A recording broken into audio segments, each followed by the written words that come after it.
We're going to go ahead and get started. If you don't know me, I'm Joni Smallstreet, and I'm the Chief Program Officer at AWS Foundation. So we are so happy to have you here as our grantees. I am joined by Andy Mosley, and I have no idea where she is on your screen, but she is our Grants and Outreach Coordinator at the Foundation. And Jenny Snyder, who looks like she has deer antlers coming out of her head, she is our other Program Officer. And because of the ice, Jenny and I are actually working at home today. So again, if you just popped on, I apologize if I freeze. We'll try to pick back up if that happens, but I live in the country and that just comes with the territory. So thank you. We are going to ask you to mute yourselves if you don't mind. We will keep the chat box going. So as we are sharing and talking about things, please put your questions in there. If we can't get to all of them, because we really will stick to our time schedule, we will send out an FAQ if there's some consistent concerns or questions that people have. But Jenny will respond and try to interrupt and ask them when it's appropriate and when she can. So thank you and welcome. We hope you are all safe and well and can't believe we've come back around to almost another February. But we wanted everybody to get together today, or everyone who could, so we could talk a little bit about some changes in our application process. And we have an application cycle coming up, so we knew some of you might be involved, and we decided just to invite everyone. So I'm just going to kind of start with some housekeeping things and some logistics, and then we're going to let Andy take over. So part of the reason we're here is because our applications have always kind of been a one-size-fits-all, and we know that we would get questions, this doesn't really apply to us, or we would come back with you and ask for additional information because of the type of grant you might have been asking for. So what you're going to see the next time you complete an application for the foundation is a series of branching questions, kind of if and then types of things. So if you are making a capital request, questions will go down one path. If you're asking for operating dollars, they'll go down another path. It's all very intuitive. You don't have to do anything differently, just answer the questions that are put in front of you. But we wanted to give you a heads up for a couple of reasons. One is that many of you, and I won't even ask you to raise your hands, some of you are so used to the process that you really do wait until we're kind of in a few days before the applications are due to get started. And we wanted to make sure that the next time you do apply for a grant, that first day the application opens, that you open it up and look at it. We can no longer put the application questions on the website because it would just be too complicated to sort out what goes where. So we're just asking that on that first day, open it up, take a look at the questions so you'll know what to expect and things you might need to prepare. Andy's going to go over several of those today. But again, to go through all of them would almost be more confusing than helpful. So we just want to make sure, one, that you are able to jump on that.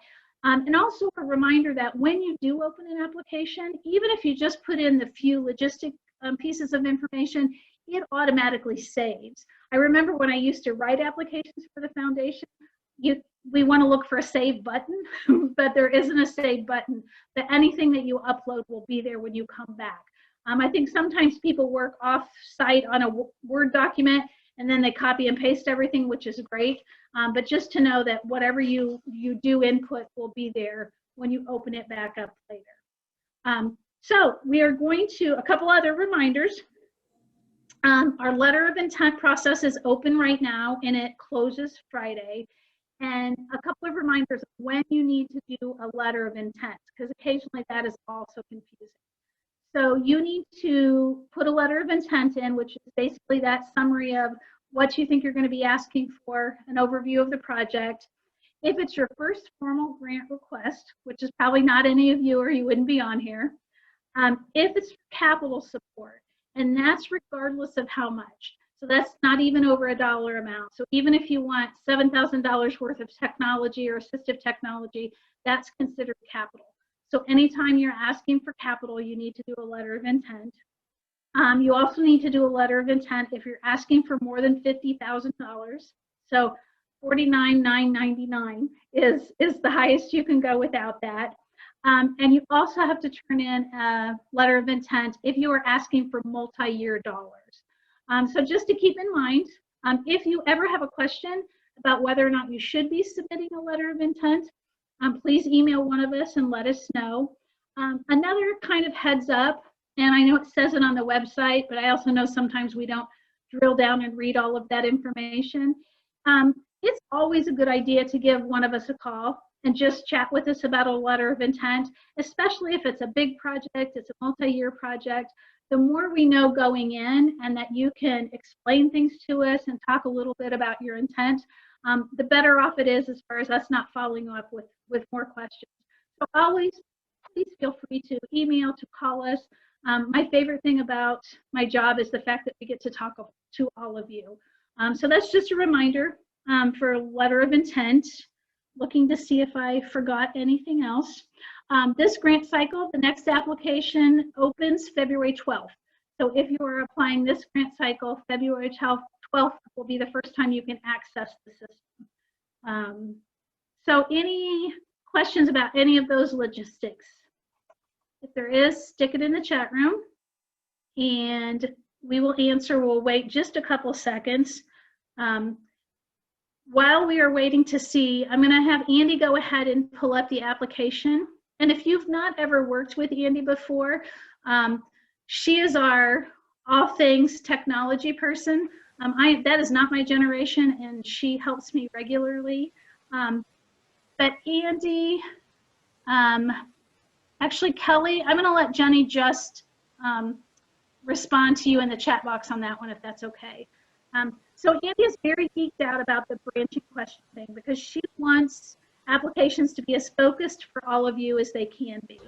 So she has been really working on this because, again, it's not about more questions. It's just about more specific things to help you better explain your intent.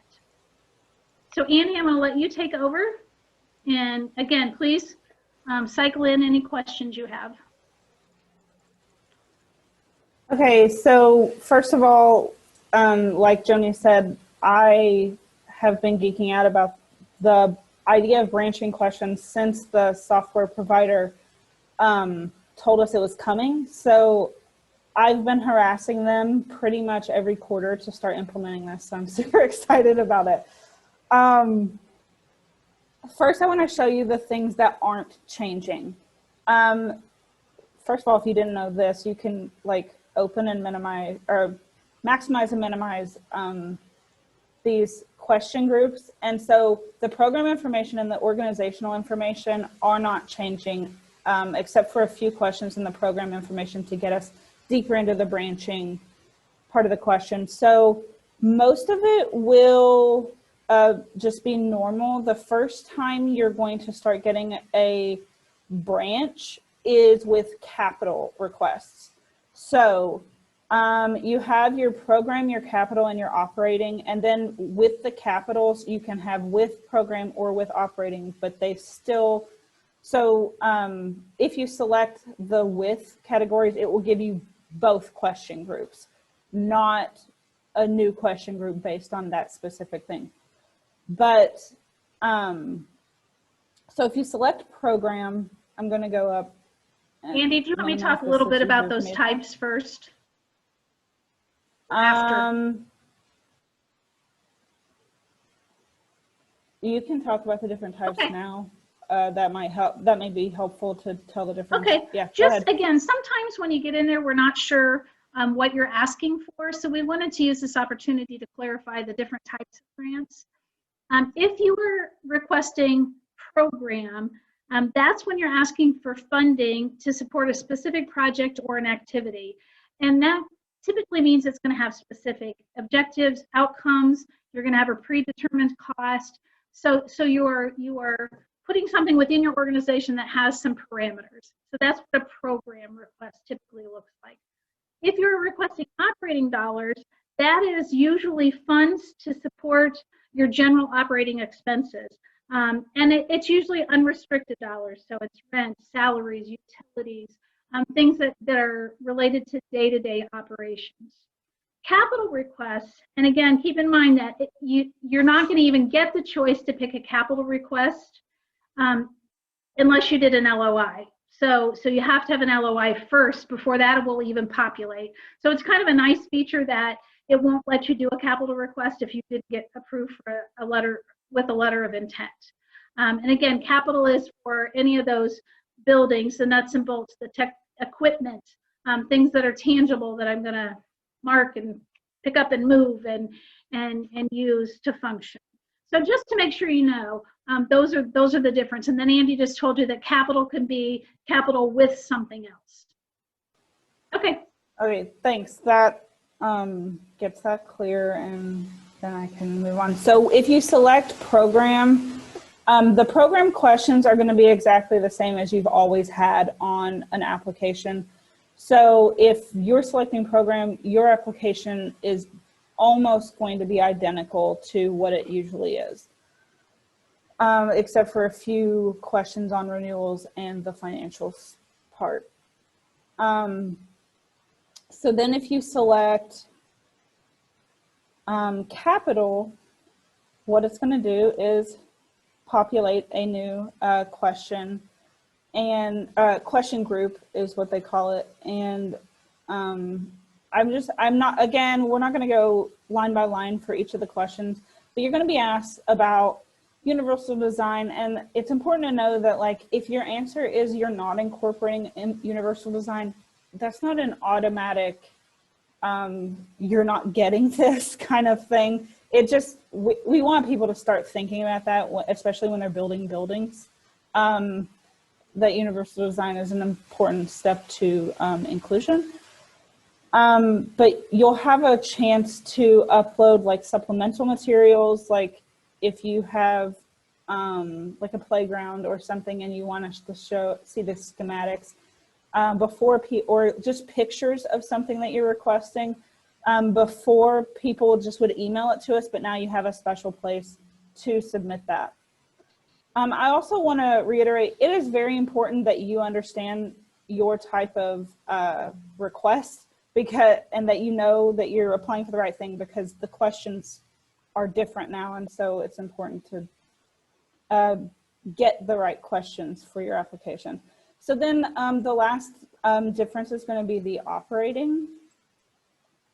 And a lot of the questions for program don't make sense if you're asking for an operating request. So we just kind of change that up a bit for you, that you're going to tell us a little bit more of just how you operate instead of evaluating a specific program.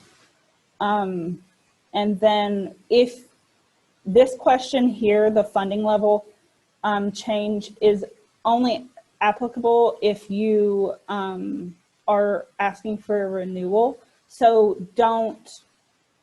it doesn't have an asterisk, so don't like stress about it if you've never asked us for this request before. It's not going to, like, just put NA or leave it blank. It's not going to mess up your application.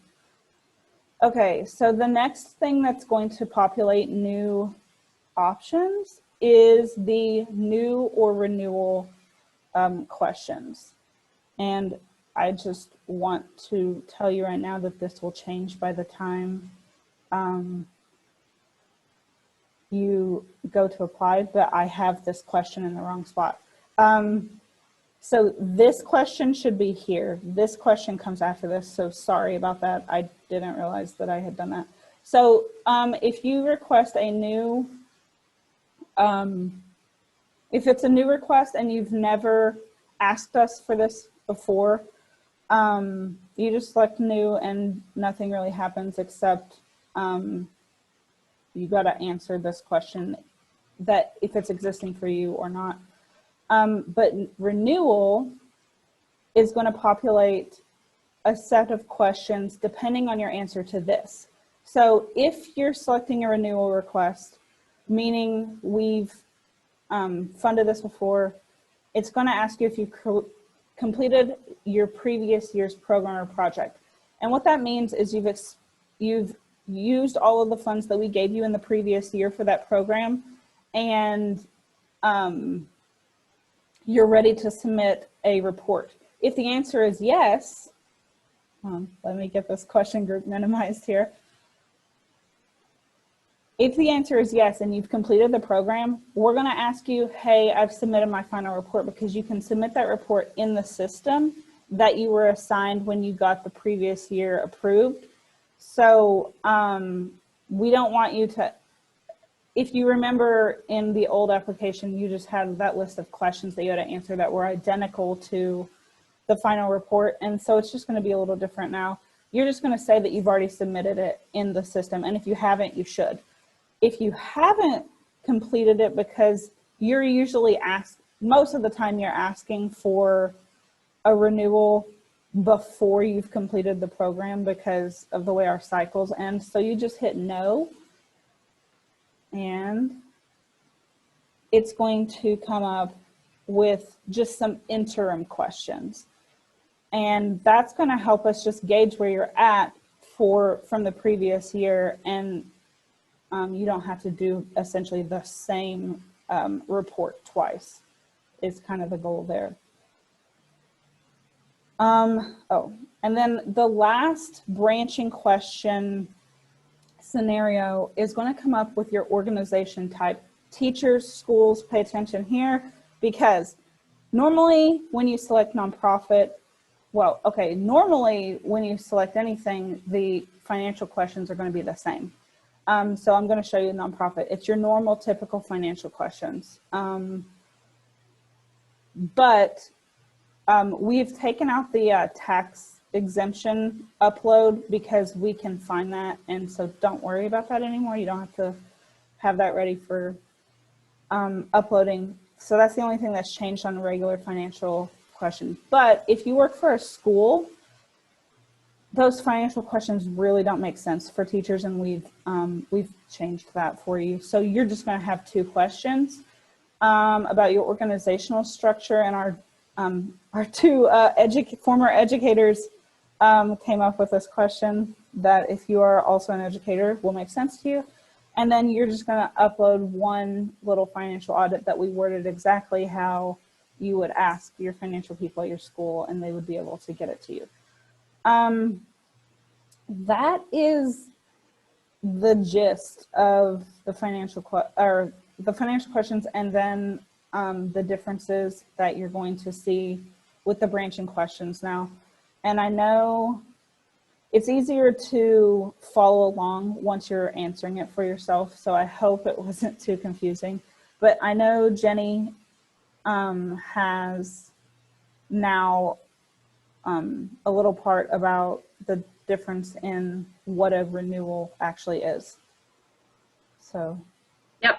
And we had a question actually, Andy, on the type of request. And so I might just see if Joni wants to go into this. Someone just asked about if it's capital and operating or capital and programming. So I just said that we've seen grants that come in and they are a combination of both. And if you're at all not sure which type you are, that's when you can reach out and we can help to direct you. So I just thought that would be a good one for the group to go over. Andy, did you looking to see if you are on? Yep, you are. Very good. Okay, so we were going to do a little bit of clarification on the questions that ask, is this a new request or a renewal request? And then is this a new or existing project? Because if you're going through the application really quickly, it can seem like a redundant question, but we are asking 2 different things there. The question that says, is this a new or existing program? That's sort of an internal question for your organization. So is this something your organization has been doing, but now you're going to request funding for it? Or is this a brand new thing that your organization will start if there's funding? So that's sort of the discrepancy there. And then the new or renewal, Andy kind of touched on this, and really the only clarification, that one's pretty self-explanatory, but even if your renewal request doesn't follow a consecutive year timeline, because we've seen that and we do realize that not everything runs on an annual timeline. but you've requested funding for this project in the past, then it's a renewal. And that just kind of helps us as we put things together for our board to review, that they sort of know, right, that we funded this before and it falls in the right section when they're reviewing grants, and then we can always go back and pull a report if it was turned in a year ago. So just a little clarification on that. Andy, will you also go down to previous year's status on have you completed the program for a second? I think it's on that page. This question? Okay.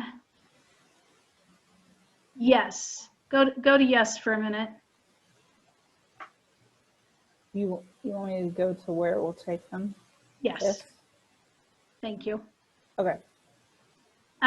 So on this, Andy did a really good job of saying that if you've completed the program, it will let you upload your report. If you have not completed the program, can you go back to that one then, Andy, if they've not completed it? Because sometimes there's overlap because you have to turn these in so early. So sometimes you're submitting your application before your programs really run out. So if you say, no, I haven't completed my program, then the questions are a little bit different. Before, like Andy said, it was kind of like just a repeat of what you're going to do in the final report. Now it really talks about, are there any barriers? And I'll tell you what helped with this is COVID.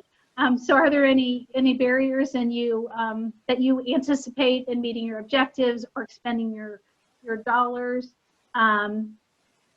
So it's much different. So I just want you to know, again, I think people cut and pasted a lot on that. So it's very specific. You either did complete it, you upload your report, and you're done with that. Or you didn't, and you tell us what you're anticipating is going to happen in those next couple of months. Again, a streamlined process versus the same thing for everybody.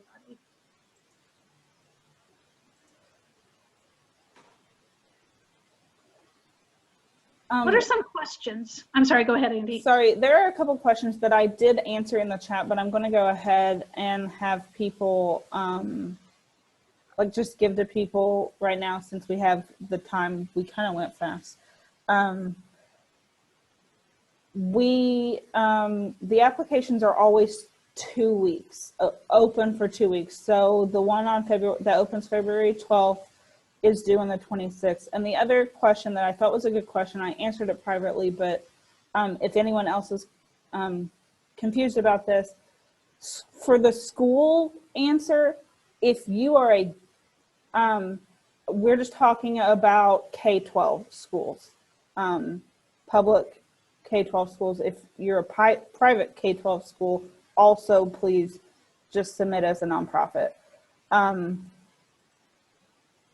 That's just the questions that are asked of other organizations don't make sense for a K-12 public school. So that's just the reason we have that different.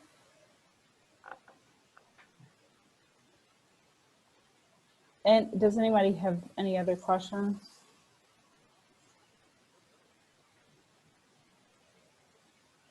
So let me put this out there as you're thinking about that, because like Andy said, we anticipated this to be kind of a quick turnaround, but we really want to hear from you. We want you to tell us how this works. So if you complete an application in the next couple of cycles, we're going to send you a survey afterwards. So you can just help us understand what went smoothly, what are things that you still had questions about, what are some additional resources that you need. So we really are counting on you to let us know what worked and what didn't, because we can tweak. Like we said, we've done this and we've gone through it a dozen times, but that doesn't mean we didn't miss something or there won't be something that doesn't work for you as smoothly as we thought it would. Another question we have is on the final report. If you have, your final report will be different than what's internally in the application now.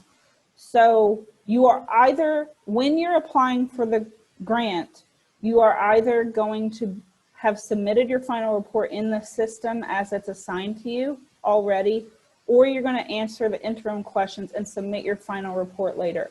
Either way, the final report still needs to be submitted.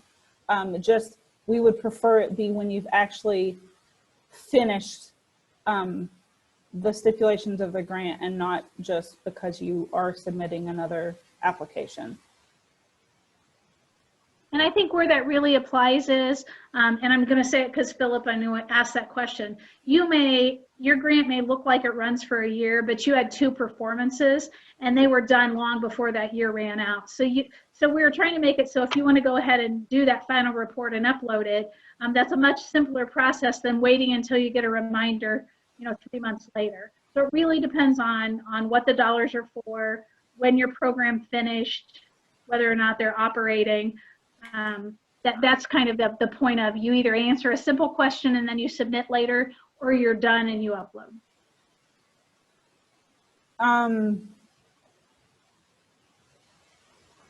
Ani, I'm going to email you the answer to your question.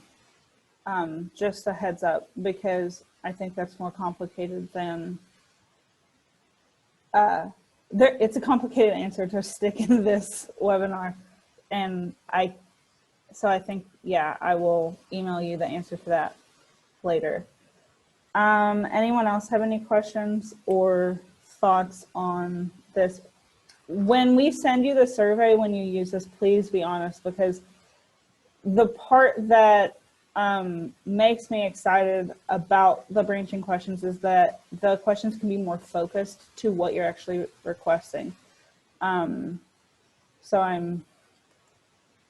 in the future, we may have even more branches. This is just the first time we're doing this, so we're excited to get it started. And we hope that this makes it easier for you guys. Also on that, if any part of it is confusing throughout applying, if a question isn't clear, there are no stupid questions. Just call us or email us. We are happy to answer it. We really appreciate what you're doing. We know what a difficult year this has been for everyone.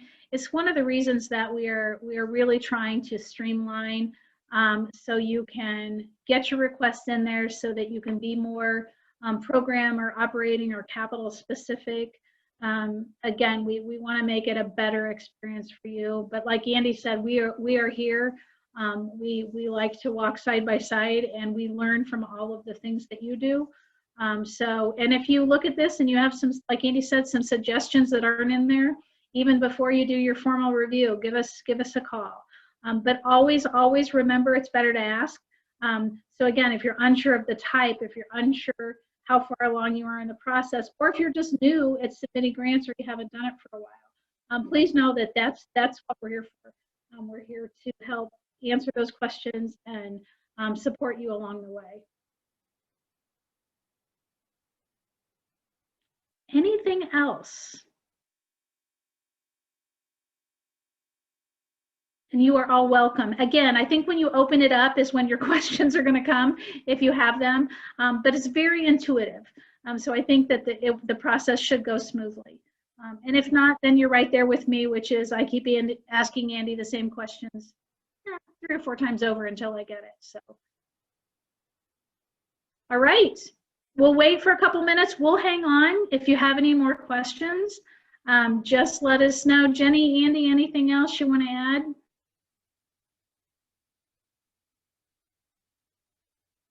All right, I bet it's the quickest Zoom you've had today, 30 minutes. Please stay well, take care of yourselves, and we really hope we get to be together with you in person soon. Thank you. Okay, there's a question I'm going to look at.